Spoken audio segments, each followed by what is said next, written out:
Evening. I'll go ahead and call to order the Murray City Planning Commission meeting. It's Thursday, October 2nd, 2025, and 6:30 p.m.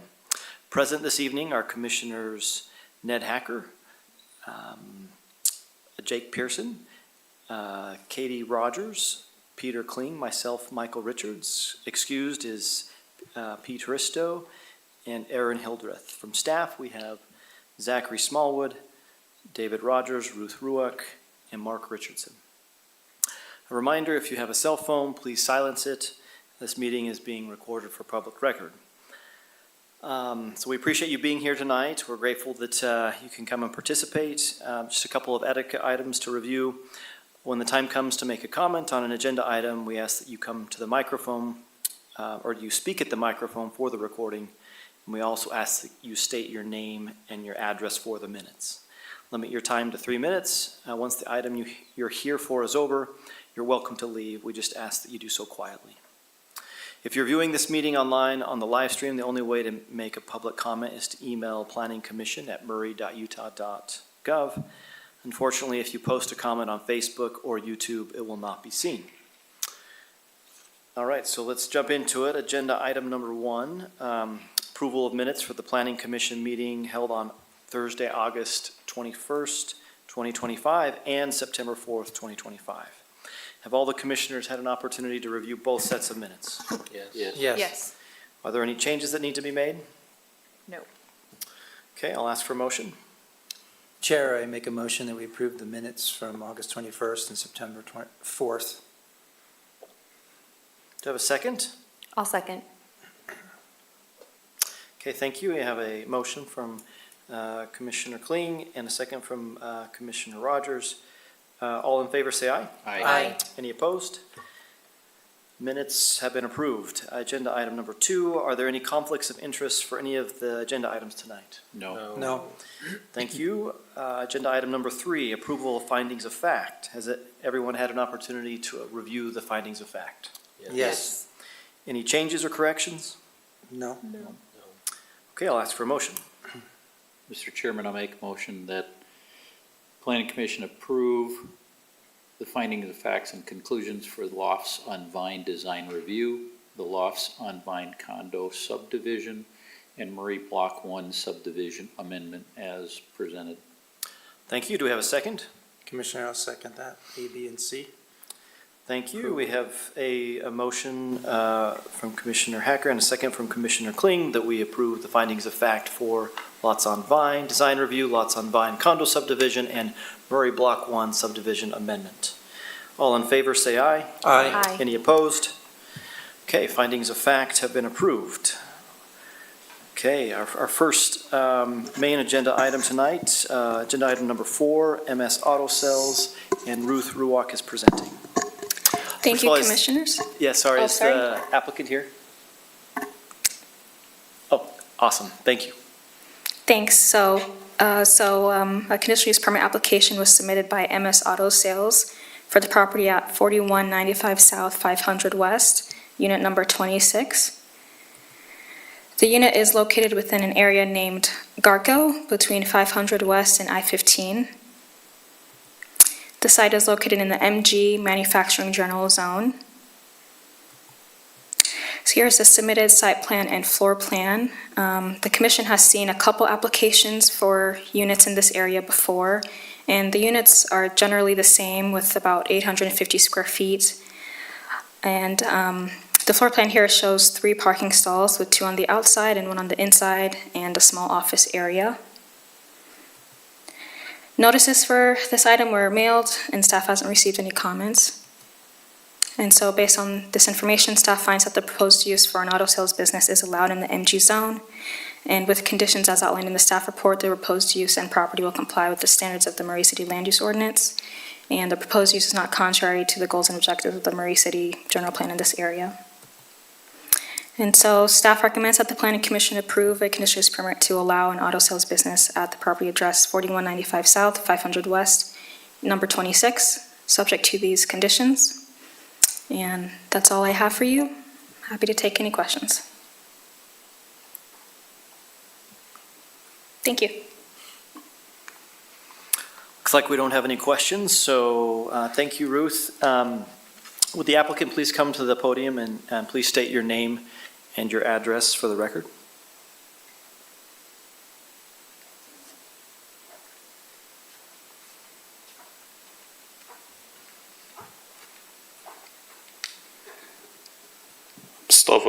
My name is Mustafa Jabber. Address 4195 South, 500 West, MS Auto Sales. Thank you. Have you had a chance to review the conditions? Yes, Are you able to comply with them? yes.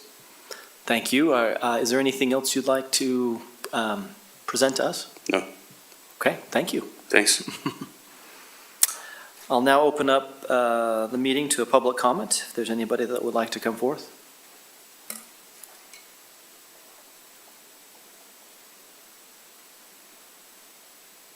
Seeing none, I'll close the public comment. Any additional discussion amongst the commissioners? Seeing none, I'll ask for a motion. Mr. Chairman, I'll make a motion that the planning commission approve a conditional use permit to allow an auto sales business at the property address 4195 South, 500 West, Unit 26, pending the 5 conditions presented. Thank you. We have a motion from Commissioner Hacker to approve, that the Planning Commission approve a conditional use permit to allow an auto sales business at the property addressed 4195 South, 500 West, number 26, subject to the 5 conditions. Do we have a second? I'll second. Thank you. We have a second from Commissioner Rogers. Any discussion on the motion? Okay, Ruth, can you take a roll call vote? Or Zach? Okay, I have the paper. I see. I have the paper, so I'll do it, I suppose. Commissioner Hacker, Yes. Commissioner Rogers, Yes. Commissioner Kling, Yes. Commissioner Pearson, Yes. and Chair Richards. Yes. Okay? Thank you. Congratulations, the motion is passed. All right, moving on to agenda item number 5, Greenlight Auto, and David Rogers is presenting this. Is the applicant here? Do we know if the applicant's here? It appears that we have the property owner, but not the applicant. And that's good enough, right? It's up to you guys whether you want to continue it to the next meeting so we can have the applicant here, or if you want to proceed. Okay, I figured, but I wanted to make sure. Okay, let's proceed. Okay. So agenda item number 5 is a application for a conditional use permit to allow an auto sales business in the MG zone at the property located at 4205 South Commerce Drive, Unit 8. So this is located, as was mentioned, east of Commerce Drive, between Commerce Drive and the railroad tracks there on the north end of town. It is a 3.36 acre site. It's a 3,600 square foot building, and this is a 180 square foot office. It is zoned MG, with everything around it being MG except for the TOD zone across the railroad tracks to the east. This is the floor plan that was provided. This is a multi-tenant building that has several other uses already in the building. Unit 8 is the unit that Greenlight Auto Sales will be using for their office for their auto sales business. So for the site and parking plan, you can see here the parking that's provided for the site. Comparing this to the floor plan, you can see the doors on the east side there. The applicant has indicated that they will have parking stalls 6, 7, and 8 as their display stalls for the vehicles that they will be selling. And any patrons that will be visiting the office will park in the customer parking on the east side. So they're required to have 2 parking stalls. They have 3 dedicated display stalls and those guest stalls that they have access to. So we feel they have adequate parking based on code requirements. Access, the subject property is accessed from Commerce Drive over there on the west, and this access is adequate to access the site. So for landscaping, we do have a landscaping requirement in our code that says that whenever a conditional use permit is granted, landscaping needs to be updated according to our code. Our code says that for every 100 feet of frontage, you need to have a certain number of trees, 5-gallon shrubs and 1 gallon shrubs, excuse me. This site currently does not have the landscaping implemented. There have been other conditional use permits at this location that have had a similar requirement. So we just wanted to emphasize that in order for the business license to be issued for this business related to the conditional use permit, the landscaping will need to be installed. But that is a condition of approval, and once the landscaping is installed, they will be good to operate their business. So public notice, 14 notices were sent to all property owners located within 400 feet of the property.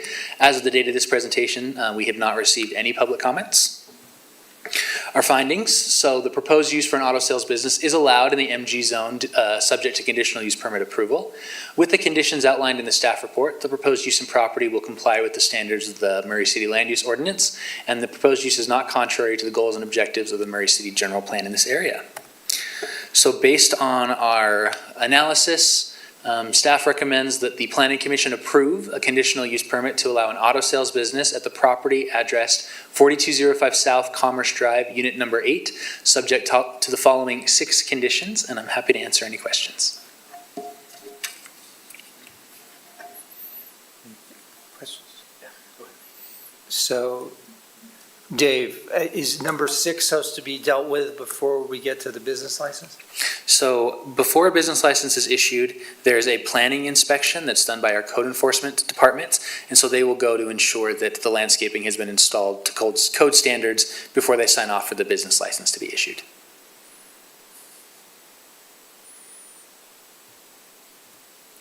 Other questions? Okay, thank you. Can the business owner please come to the podium? And please state your name and your address for the record. Okay, good evening. My name is Amy Horsley, and my live at or the work address? You live at. Live at 8152 Maple Leaf Way in West Jordan. Thank you. Have you had an opportunity to read the conditions? I just did, yes. And that's something I'm willing to do, but I would ask for probably an extension because we're hitting October and it's not a good time to plant trees or bushes. I don't know if we could do that. I have no problem with it. And I'm willing to do it, yeah. It would make the site look better anyway. I think we can do that. We'll address that in a second. But just want to ask one question for the record. Mm-hmm. So you, as the business owner and the applicant, will be able to comply with all 6 conditions then? Yes. Okay. Thank you. Anything else you'd like to add? No? Okay. Thank you. Thank you. Sorry, can you come back? He has a question. I actually just a statement. I believe that our condition number 6 already says that a deferral agreement can be provided. Perfect. Right? Correct? Even Right, better. Just much more of a statement than a question. Thank you. Thank you. Thank you. All right, then we've covered that. So I'll open it up for public comment.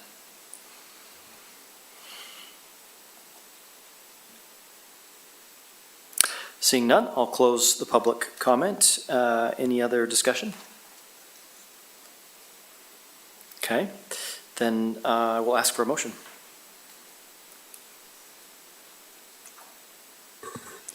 Chair, I'll make the motion that the Planning Commission approve the conditional use permit to allow an auto sales business at the property addressed 4205 South Commerce Drive, Unit Number 8, subject to the 6 conditions listed. Thank you. We have a motion from Commissioner Rogers that the Planning Commission approve a conditional use permit to allow an auto sales business at the property address 4205 South Commerce Drive, Unit Number 8, subject to the 6 conditions. Do we have a second? I'll second that. We have a second from Commissioner Hacker. Thank you. Any discussion on the motion? Seeing none, let's take a roll call vote. Commissioner Rogers? Yes. Commissioner Hacker? Yes. Commissioner Kling? Yes. Commissioner Pearson? Yes. Chair Richards? Yes. Congrats. The motion is passed. And that is it for our agenda items tonight, except for announcements or discussion. No, I'm sorry. Let me say that again. That is not it for our agenda tonight. We have a discussion item. It is the Fashion Place West Station Area Plan.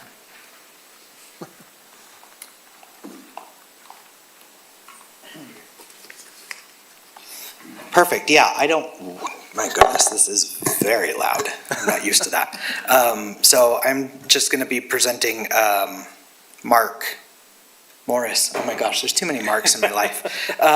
And he's going to be going over kind of where we're at so far in updating the Fashion Place West Small Area Plan to be a station area plan. I believe we came to you a couple months ago with how we were starting this process, and now we are back. So I'm going to turn over the time to Mark, and he can lead us from there. Welcome, Mark. Thank you. It's good to be back. Let's see if our technology cooperates.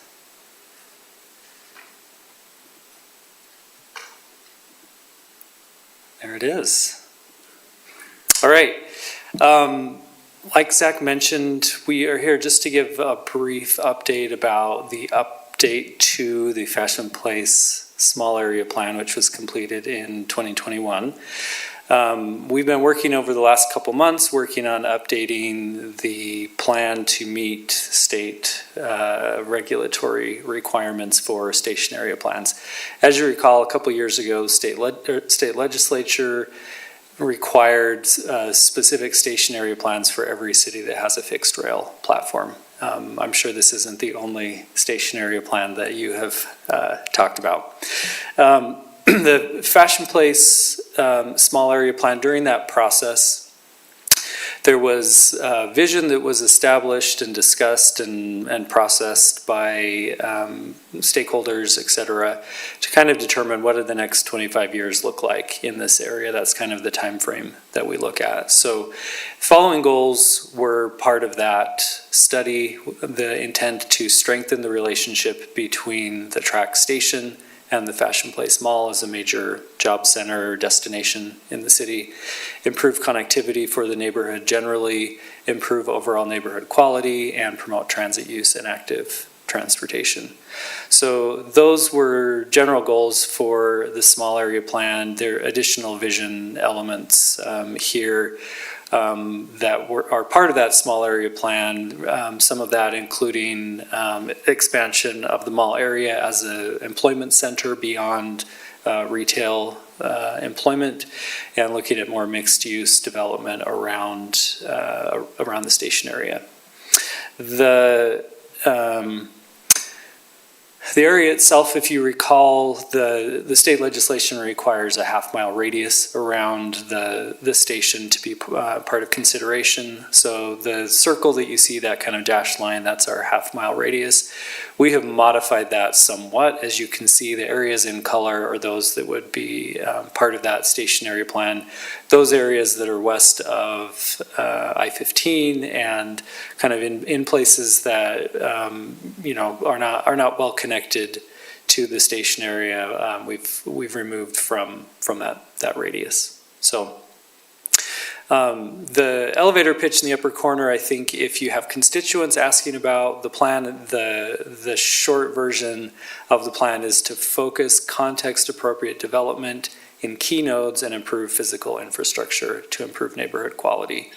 So development will happen in this area. What we're trying to do is set the table for making sure that the context and the scale of that development is appropriate for the location within this station area. So these sub areas have been established to kind of say these are places that have different urban context. So sub area 1, those are areas that are already commercial, light industrial. There may be some change to those areas, but it would be kind of a mix of additional jobs or potentially housing in that sub-area 1. Sub-area 2, transit-oriented mixed use. This is along Winchester, directly adjacent to the platform. Development that again would be context appropriate to that area. We're talking, sort of neighborhood facing types of development. Area 3, we call urban mixed use, and we'll talk a little bit more about this. That is a little bit more of a regional scale development. Mall ownership and management have expressed interest in changes to the land use around the mall, potential for additional development that would create a more mixed use center than a retail center only. And then Area 4, these are established residential neighborhoods. We wouldn't see land use changes in these areas, but infrastructure improvements, improvements to publicly owned spaces like parks and so forth. So that's the approach that we've taken to look at how do we make sure that context is the driver of the plan. So any questions so far? Does this feel, yeah? So your elevator pitch went over my head a little bit, because if I were to to quote what you just said to a neighbor, they wouldn't know what I'm talking about. So could you give an example of kind of what the structure might be for each of these 1 through 4? So when you say jobs and housing mixed use, what's the housing look like, or the job center, transit rate mixed use, relative to like maybe density, number of stories, urban mixed use, same thing, and established residential, I'm gonna assume is single-family homes that are already there and residential that's already there. Correct. We wouldn't be changing that, right? Correct. Okay. Correct. So maybe you can give a more concrete example of each of 1 through 3. So the Area 1, like I said, that's it's already commercial/light industrial. If there is development in those places, it might be, 3 stories or less. There isn't really housing in these areas, but if there were housing that were to, be integrated in those areas, it would be something that would be, we're talking townhome style, 3-story and under. You're not gonna, this context is not good for, like a big apartment building. It's the wrong location for it.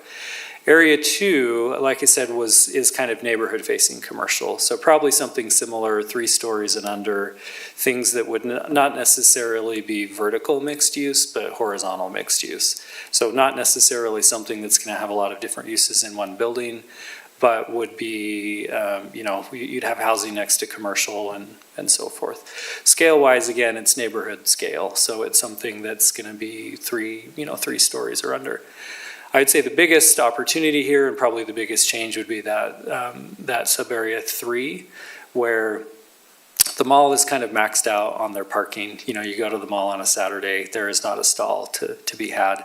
That is a constraint for them. So if they get into the space where they're structuring parking, they would need to build other things to pay for the cost of a multi-million-dollar parking structure. So that scale of development, that's far more regional. So we're talking, if there's office buildings that someone is commuting into Murray to work at one of those buildings, larger scale apartments, 5 stories wouldn't surprise me to see on that land.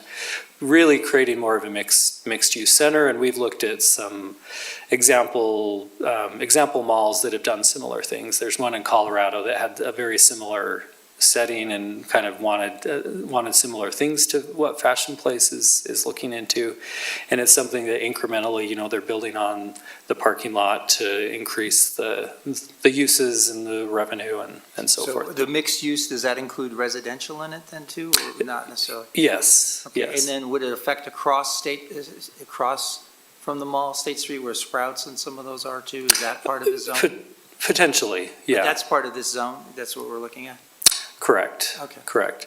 And this is all just based on when a property owner wants to redevelop. This isn't anything that anyone is forced to change. If Sprouts wants to be there for 50 years, that's fine.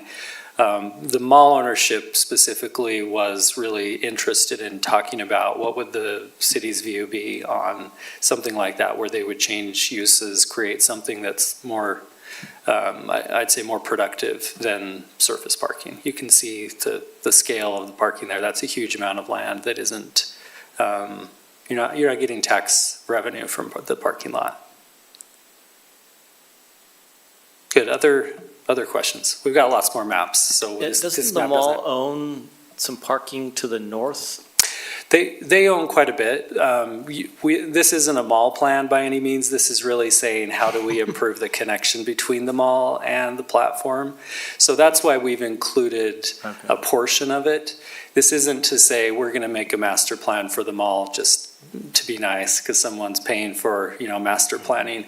It's just to say, okay, we've heard from mall employees, they get off the train, they walk to the mall, that quarter-mile walk feels like it's 10 miles, merely because the experience between those two is less than ideal. So it's really looking at what can the city do to get in place so that when the mall is in a place, or other property owners, any property owner obviously could redevelop, but we have a vision in place to say what's the right scale in order to accomplish that. So, okay. Thank you. Great. What the last few weeks or so, we've been updating kind of demographic data from that previous plan. The previous plan, like I mentioned, was finished in 2021. The data we used in 21 was from, I think, 2018 or 2019, so quite a few years have passed. The demographic profile hasn't changed much in those years, but some interesting things that have changed. Median household income in the study area has changed quite a bit, has risen quite a bit, where it's higher than the rest of the city, which was not the case, in 2018. Median home value is significantly lower in this study area than the rest of the city, and significantly lower than the rest of the county. So there's much more affordable housing in the study area. And this job access score, I think, is important to recognize. There's a lot of data that tracks what sort of access to opportunities are out there for different parts of different cities. This area has a little bit lower than the rest of Murray City. That job access score is a little bit lower, but it's still higher than the rest of the county. So location-wise, from this area, you can get just about anywhere for jobs, et cetera. But still a little bit lower than the rest of the city. The tracking of cost of housing plus transportation is something that we always look at. This area spends, the study area, based on the data, spends about 35% of household income on housing and transportation costs, which is great. Once you get over 45%, that's when the concern starts. It's significantly lower than the rest of the county, which is about 42%. That number is based on 2023 data, so it's even in the last couple of years, I think that number has increased.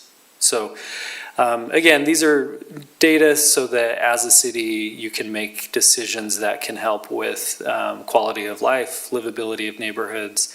How do we focus development in places that, again, are context sensitive? The current zoning, we've got, as you can see, the current zoning for the most part is this MG manufacturing general, R18 neighborhoods, and the commercial development along State Street. So one of the things that's certainly within the city's purview is to look at zoning updates to this area. How do we encourage development of certain kinds in specific places? And again, make sure that it's context sensitive. The draw to businesses that are going to be near the Trax platform, again, those are more neighborhood-facing scale businesses. Regional commercial that happens at the mall, that's a very different animal. And so I think as we look at zoning and potential updates to that zoning, those are policies that the city can change whenever you feel motivated to do so. But getting a vision in place so that when those rezones start to happen, that we know kind of where we're headed with those. So this is, again, just a map that just to have in the document to show what the zoning looks like currently. So if you were to overlay the vision map with this, would there be a significant number of changes required in zoning to accommodate that, based on what I'm looking at now? Well, not necessarily. I think it's not a one-size-fits-all. This isn't a zoning map. This is really just saying, okay, what's the kind of urban. But the pieces of what you showed just a moment ago, they're not developed with this vision in mind. What you're saying is you want to integrate a vision that accommodates a broader view of what will be developed in this area, which at some point is going to require. That's what I'm getting at, requiring some zoning changes is what we're looking at to fulfill that, yes? Indeed, Okay. indeed. Yeah, I think this particular corridor, this has been a rail corridor for time immemorial, even, before the freeway came through. And so I think that manufacturing use directly adjacent to the platform, obviously that land has better uses than, manufacturing. But again, the context is what is driving it. This isn't going to, immediately next to the tracks platform, you're not going to have like a fire clay at this. The context is just different. And so when those rezones come along, whether it's changes to the future land use map or a specific overlay, again, looking at how do we make sure that context is part of that discussion. So are you not going to recommend any zone changes then in the plan?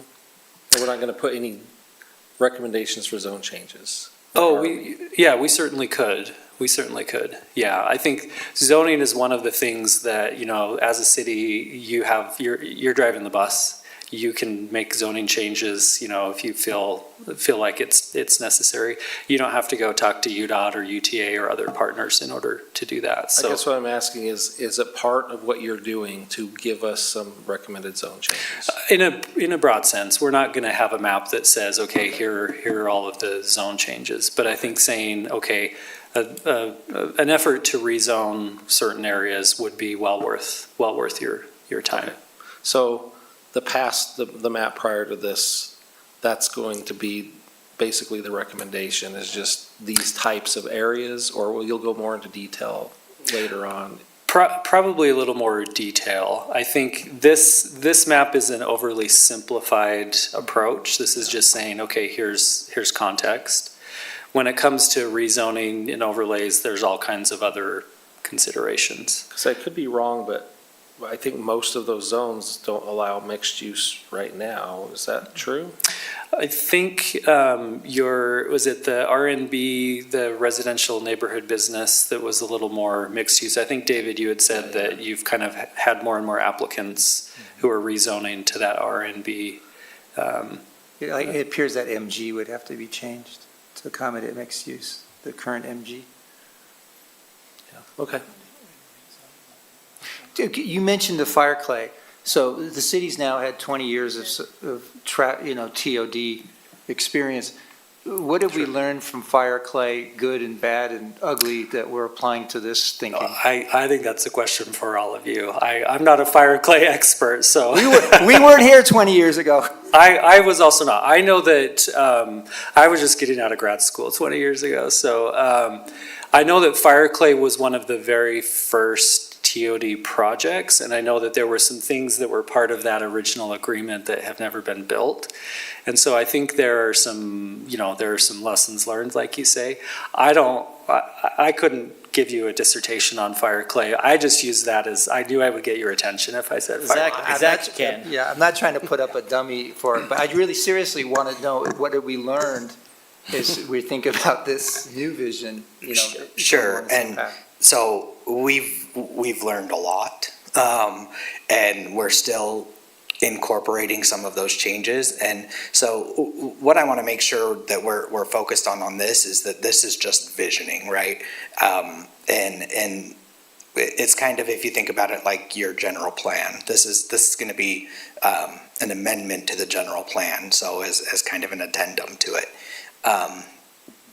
So this is kind of like the same type of thing. Once we get into the nitty-gritty details of actually, because what I anticipate, I think in the small area plan, it recommended developing a mixed-use code for this. Like, all the existing mixed-use codes, I would never apply anywhere in this area because it doesn't fit. And so I think it takes nuance, and it will take code development writ large with this information provided to narrowly craft what's good, what would be good in this area. And so that's what I would kind of say. There's a lot that we have learned. There's also a lot that has changed since fire clay. So we are seeing people start to use transit a little bit more. It's kind of bouncing back from the pandemic to a degree. And so how can we utilize that more? So, yeah. I'll say there's something positive, if that came across the wrong way. I commend your efforts, your research on this, because it seems like we're getting ahead of anticipating the future as opposed to reacting to the future. So I think this is a good thing, and we'll have time to discuss this further. Yeah, and I think part of this effort and the previous small area plan effort, the sort of underlying question was, okay, Trax has been running through this neighborhood for 25 years, and we have not seen much happen. We've gotten some self-storage, which isn't perhaps ideal for 2-minute walk from a Trax platform. So the question is, okay, what are the constraints? What are the obstacles? I think even if you're going through a rezone, again, that zone is not going to permit right next to the platform the same thing that it would permit on the mall site. It's really looking at how do we make sure that what's happening. Fireclay, that was a huge property. It was a huge master developer. You just don't have that here. This is something that's going to happen very piecemeal. And how do we make sure that context is built into whatever rezone the city gets into? So, do we have a time limit here, or are we just going to go until we're done? Well, we'll keep going. So part of the effort is to work with looking at transportation connections in places where there are gaps, working with UTA and others to understand service numbers, the number of boardings, et cetera, and what are future service plans for UTA. Busiest bus line in the entire network is 201 that runs up and down State Street. We're not going to get off on a tangent with BRT. There is still a discussion of BRT on State Street. Nobody has any information about it, but that is a potential improvement along State Street. We'll put that in the 2050 bucket because literally nobody's talking about it. It's just on a plan. The cycling infrastructure is another that this... Can I interrupt? Sorry. Can we just go back? I just want to understand the numbers we're looking at. These are people getting on and off on these various stops? Correct. And these numbers are by the day? Correct. I think what they do is they count and then average them out, and they do some, accounting for weekends and so forth. Okay, So, thank you. yeah. I'm sorry, so 9 is the actual number of people on and off? Is that? Correct. Like on an average day, that's the number that would Wow. board or light. So, yeah. The cycling network is another where this neighborhood has fragmented infrastructure at best. A lot of these dash lines, these are just proposed cycling connections. So Cottonwood, better connections across Winchester into the neighborhoods to the north and south. Again, looking at long-term improvements, these are all things, again, that are for the most part within the city's purview, some of them a little less so, but improving that cycling infrastructure, that has been shown to improve transit use, just because if you're a 5-minute bike ride from a train stop, that expands your access significantly. But again, there's some gaps to be filled. Part of the process, what we look at, again, these are not designs beyond the sense of it's a concept, to say, okay, what would a mixed use application of the mall parking lot areas look like? What would the upper image, what would the scale of redevelopment over the next 25 years look like around the Trax platform? So you can see the wide difference in scale. The challenges for each are different. I'd say the biggest opportunities for this area are kind of those two ends of the area directly adjacent to the platform and the area around the mall itself. So again, this is just looking at conceptual vision. What would something look like over the years as it develops in a way, again, that would recognize the context that it sits in. The upper image, one of the things that the city has going for it is that there's about 5 acres around the platform that UTA owns outright. Not all of it is park and ride, but they own about 5 acres. The city itself does not own any land in the station area. And so the kind of partnership with private property owners, entities like UTA can serve as a catalyst to kind of get the ball rolling in areas such as this. We've talked with UTA and their TOD team, and we'll go over some of their comments in a minute. But I think looking at what are some things that the city can kind of explore, how do we get the ball rolling as far as redevelopment in this area? Because again, the people who will be implementing that vision, these are private property owners who want to redevelop. If they see an opportunity and come in and say, I would like to redevelop my property, what are the things that the city would like to see again in order to accomplish that vision? We have a informational website that has some basic questions about the station area plan. If you have constituents asking about it, that has a brief summary of the station area plan and its process. Because that small area plan was so recently adopted, we're not doing a full tilt, open houses and so forth. Really what we're doing is we're looking at the feedback that was received in that 21 update. And then providing updated information, why do we have to do this again? Well, it comes from the state. The state wants some additional things in this plan in order to meet their requirements. We met with UTA, like I mentioned, a couple weeks ago and talked over, they are a partner in this, obviously. They have some things that they care a lot about and things that they care less about, and they're kind of up to cities to accomplish. They, of course, want to increase ridership. Their main concern is making sure that that investment in the rail system continues to pay off. Where you look at every TRAX platform area, things have been developing and things are happening. This is one where there's some opportunity, some room for improvement to develop around the platform itself. We talked a bit about parking. They have some requirements as far as replacement of parking in their park and ride numbers. One of the things that they are really focused on is a 5-year implementation plan. So we'll talk in a minute about how do we make sure that we have an implementation plan that in 5 years we're not going to be standing here looking at each other saying, well, nothing's happened. What are we doing here?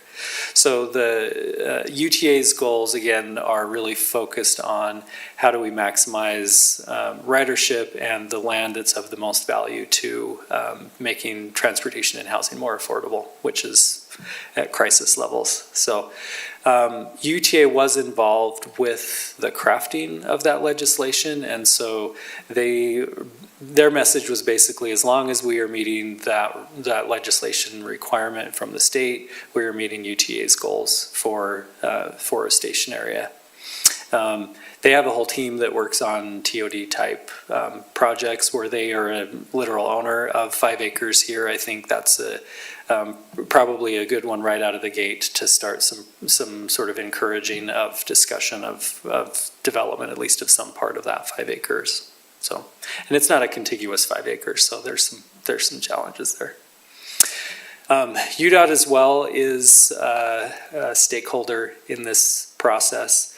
We don't need to get too far into what is State Street and how do we change it, but we had some good discussion with UDOT. They were very open and amenable to the city approaching them to make change to infrastructure like State Street. They obviously have constraints and things that they have to work within. One of the projects that we talked about specifically was the Life on State project in Salt Lake City, which was a rebuild between 6th and 8th South on State Street. We talked a bit about whether they saw that as a successful project, which they said they did. It was instigated and paid for by Salt Lake City. So the team from UDOT, their message was basically, we are open to discussions. We're not paying for this, we're not designing it, but we will be in the room and we applaud you for your efforts. So I'm sure it will not go like that forever, but they said, like, yeah, we're open to talking about it. So I think as far as State Street is concerned, last time talking about City Center and State Street, I think this portion at the Fashion Place Mall site, the City Center stretch of State Street, both of those I think would be ripe opportunities for a rethink of the streetscape and how the traffic speed, what's the design speed of traffic through those areas, and how do we make it something that's a little more, a little better than what it is today, slowing traffic speeds down and making the pedestrian experience a little better in order, again, to accomplish these goals that we've been talking about, making it just a better.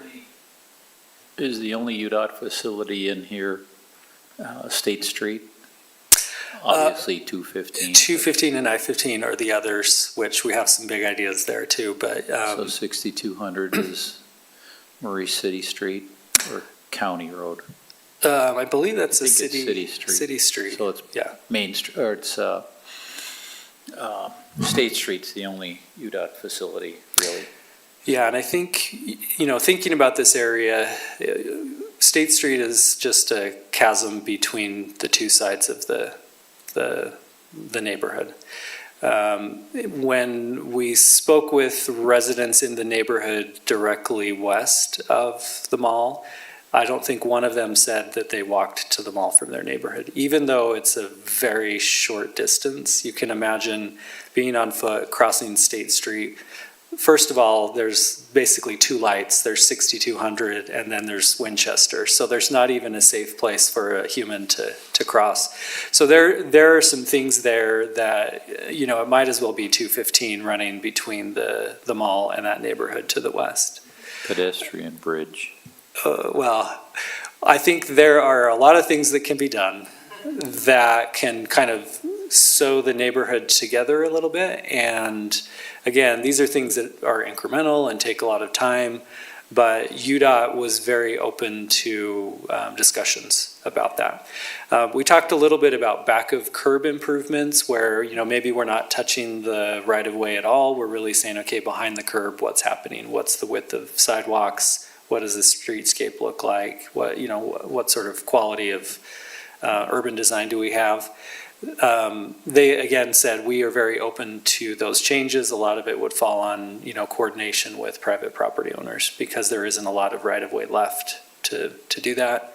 What we've heard from the mall is that they have tenants, national chains that are on the higher end. They see State Street and they say this is not the vibe of our brand. So your mall may be beautiful, but this is this is a negative for the mall and who they're trying to land as tenants. So that improvement, I think, again, is one that the city could open conversations with the owners of properties along State Street through there.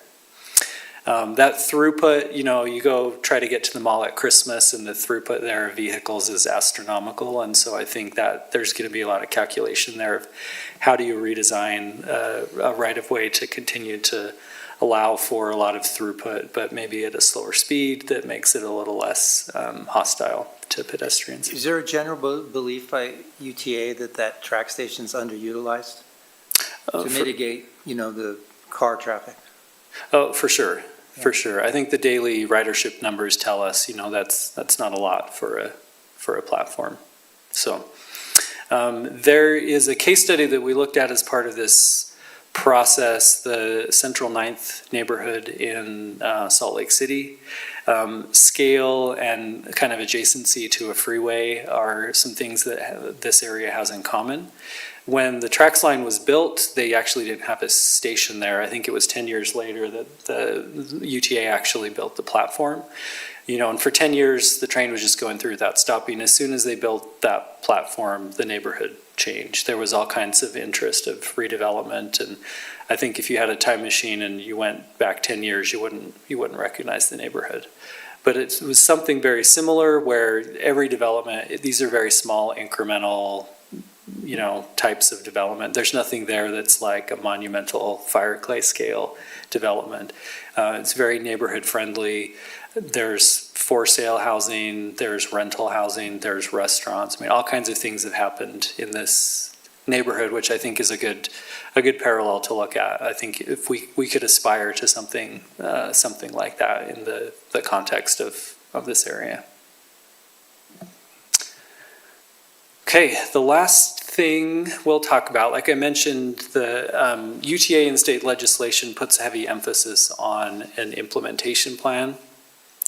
They want to see in the next 5 years what's going to happen, who is the champion of that. In 5 years, who do we follow up with to say, hey, this didn't happen? There are a lot of stakeholders, obviously, lots of private property owners, UTA, UDOT, and others. Focus in the implementation plan, I think we can say, here are the things that the city can lead the charge on. We can say, here are some other entities that perhaps we can, see if there's some overlap in motivators to get them to start moving in the next 5 years. So in the plan itself, we've got a few catalytic projects, which are those listed here on the left side. And what we've been doing with this implementation plan is to start breaking down, okay, in the next 5 years, what's feasible, what's accomplishable. The redevelopment of Fashion Place Mall parking lot, I mean, even if you started today, that would be 20, 25 years worth of work and development. That's not going to happen in the next 5 years.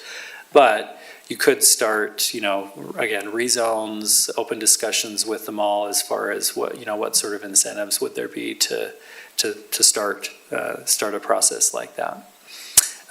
Jefferson Park as well, we haven't really talked about. It's basically a detention basin today, if you're familiar with Jefferson Park. That's one that's in your Parks master plan to have a rethink, redesign, overhaul of that as a park space. Something that's, more than just grass with a fence around it, which is what it is today. Working with the county as far as, it has to continue to store water during large rain events, but in the other days of the year, it can be something more than what it is today. That's something, again, that I think in the next 5 years, the city could, in the budget, figure out, okay, how do we pay for a design process and start a phased improvement to something like that, again, to give some improvement to the infrastructure of the neighborhood. And the Life on State streetscape improvements, that's one that we've just been talking the last few weeks about. That could be its own discrete catalytic project to say, okay, what would that process look like to improve the streetscape from Winchester to 6200 to slow speeds down, make it feel a little bit more considered, something that's a little higher quality urban design through there. Michael, it seems you have... Yeah, so is the bridge, is there a safety issue with that? Is that just something they need to replace every? So the Winchester Bridge development, this is, I would say, the pie in the sky project. This is one that, in talking with UDOT, what we wanted to know is that bridge that goes over 215 on Winchester, what's its lifespan? They inspect it quite frequently. I haven't gotten information back from them as far as, we're rebuilding that bridge in 5 years, 10 years, not, another 20 years. That bridge is so narrow that the pedestrian infrastructure along the sides is not great. If you've ever been a pedestrian on that bridge, you feel like you're about to plummet to your death. One of the, I'll show you one of the case studies that we looked at in the small area plan process was a community in Columbus, Ohio. That they basically had a neighborhood that was sliced through with a sunken freeway like this. And what they did was, when the bridge was rebuilt, they actually built a wider bridge, a very wide bridge, and they built buildings on either side of that bridge. And so if you're in this neighborhood and you're walking down this street, you are going to have no idea that you are actually crossing a freeway. And that, in looking at the costs to do this, obviously this is a lot of cost, and per square foot, that's an expensive real estate. But as far as improving the overall neighborhood quality and the experience of being in that place, that would be a major, a major change for. Helpful to see that, thank you. And so it's not that the bridge is falling apart. No, they didn't have a lot of information, but they said, we inspect these a lot. We have a profile of like, okay, this bridge has 5 years left and we need to rebuild the whole thing. The people I was talking to were not the people that had that information, but we're trying to get that information. So if this is something that's worth thinking about, we could say, okay, well, hey, here's a crazy idea, but as far as impact on the neighborhood and impact on the quality of that experience, that's if you're rebuilding the bridge, you might as well do something if the bridge Well, is it going to appears be to there me another that 70 years. If I understand this correctly from this Columbus example, that there would be commercial opportunities that might offset some of the costs of that development, long-term Indeed. revenue and so on. Yeah. Yeah. Yeah, and historically, in medieval times when they were building bridges, that's how they paid for a bridge, is they, had shops and stuff on it. But I think, a single story of retail is not going to pay the millions and millions of dollars that it's going to cost to build that bridge. But when you think about the impact to property values around it, if you have a property that is either looking down into the, chasm of 215, or it feels like it's in a well considered neighborhood. This is again, just a very rudimentary conceptual look at, okay, if Winchester were to change and that bridge were widened, how could that make it feel like, oh, I'm walking through a neighborhood, I'm not walking over something that is. I don't have anything like that in Utah. Or do we? No. I don't know that we have anything like that, but I think if we can point to another city that had kind of a similar situation. We could be the first. Well, and it's one of those things, it's like, hey, this is something that would have a big impact on the community, but would also be something that UDOT could point to and say, hey, we're not, everything we do isn't awful. Like, we also do things that improve neighborhoods. This project was so ODOT is their version of UDOT, obviously. They clearly were partners and involved in all of this, the discussions of, okay, if we're rebuilding this bridge, what are the additional costs to add, 80 feet on either side of that bridge? And who owns that space? This is new real estate that's been created out of thin air, and how is that real estate managed? Do you know any more history about this bridge? Has it been successful? We haven't looked at it in a couple years. If you look on Google Street View, it seems like all of the shops are occupied and all of that. But we were kind of investigating, okay, how did this happen? Like, who was the instigator? Who was kind of making this happen? Like I said, this is like, we'll say, pie in the sky idea. But I think when it comes down to it, if the other parts of the area have redeveloped and it becomes more desirable and there's lots going on, again, if you're rebuilding the bridge anyway, why not think a little broader of how this bridge might benefit the neighborhood rather than having 215 kind of slice through. So anyway, that's the long answer to your question, Michael. It's the bridge itself is not the problem. Okay. Okay.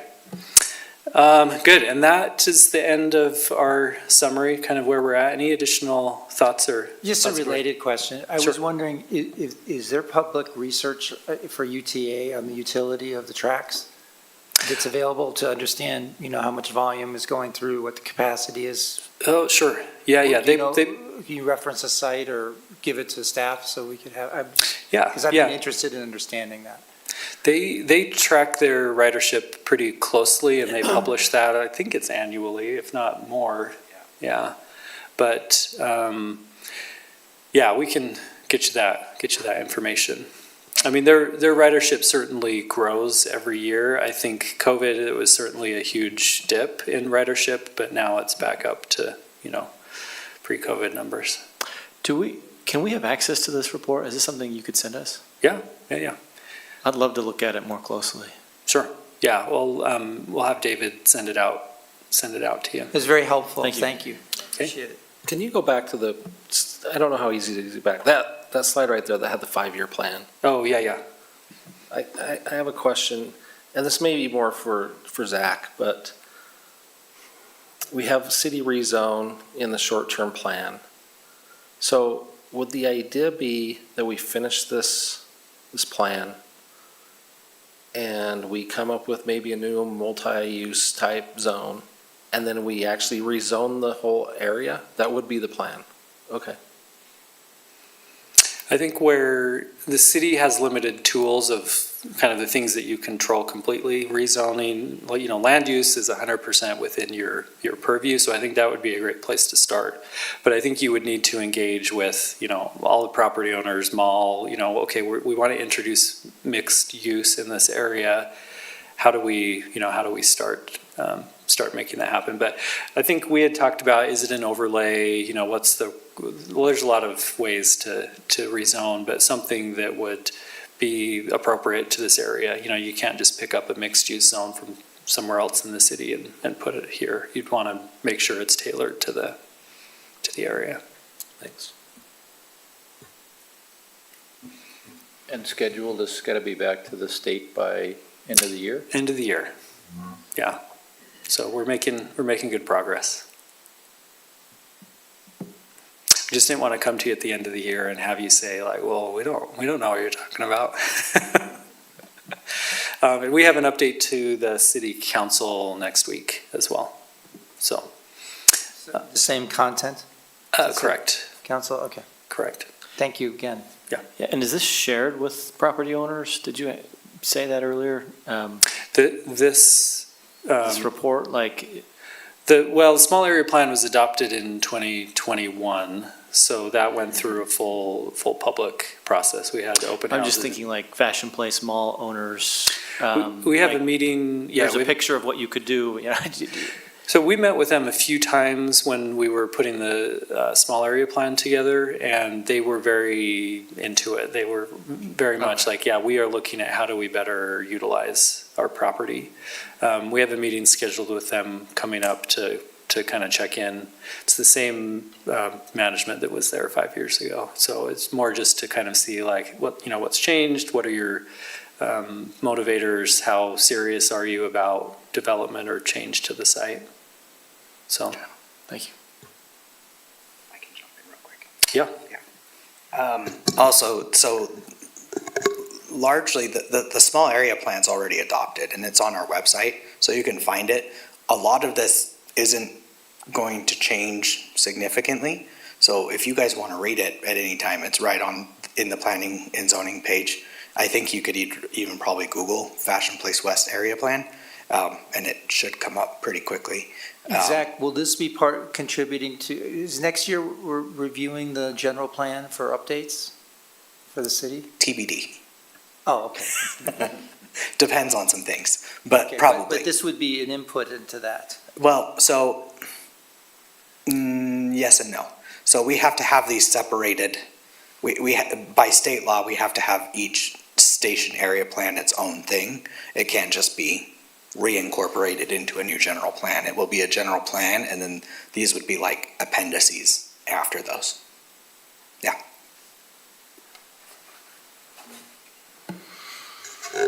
Okay, Other That- questions? I don't think so. Okay. Thank you, Well, Mark. Yeah, thanks for the time, and David will send a copy of this so you can spend more time with it. Thank you. Okay, yeah, thank you. All right, Zach, any final items? I don't have anything. We are going to have a meeting in 2 weeks, so should be pretty quick. Again, maybe. There's a potential of having a bigger thing on there. But yeah, so let me know early if you guys aren't able to make it. That helps. Ned's raising his hand. He's not. So there's also on the 20th of October, this Wasatch Choice Vision Workshop in this room. Mhm. So I think some of you were to that one a year ago. Yeah, so I strongly encourage that they're updating Which is Wasatch Choice Our Vision. input to the state, basically, the regions. It's the Wasatch 50-year Front. plan. It's in this building? It's called the It's in this office. Vision. Did we? Wasatch get Choice it Visioning In Workshop. the conference room. I see. Is there Yeah, a- they hold it here for multiple cities. So we're considered the southeast part of the valley, just barely. Is there an announcement that went out about this, or is? Should I have gotten haven't gotten one. invited by the Wasatch Front Regional Okay. Council. Do you know what time it is? Yes. It's 4 to 6. 4 to 6. There you go. Okay. that'll count towards training. Thank you. So, other than that, I don't really have anything. There's also the APA conference next Yeah, weekend. but they know that, they know about that, they're going to that. Just a reminder. I need lots of reminders. Okay. All right, motion to adjourn. Motion to adjourn at 7:34. Okay, we are adjourned. Thank you.